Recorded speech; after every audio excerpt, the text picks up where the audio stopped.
So you ask what tool to use. Well, we have quite a selection. You've got the one with the rubber that you can click and make it tight. You got the metal ones, except those come in different sizes. You've got the one that clamps on the side for large. A little smaller clamp on the side. You got the chain clamp on.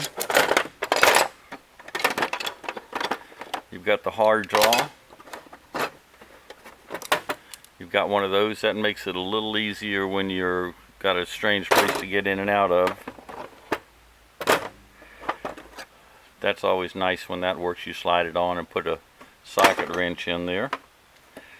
This one uses a socket wrench and it clamps on, and if you don't crush it, that's pretty good. Here's another one that is the same process, simple, and once again you have to worry about crushing it, but if it's not that tight, it works great.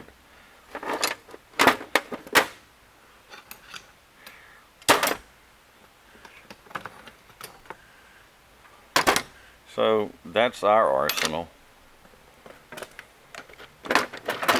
And whatever you do, do not crush the filter, because it takes a separate drawer of tools.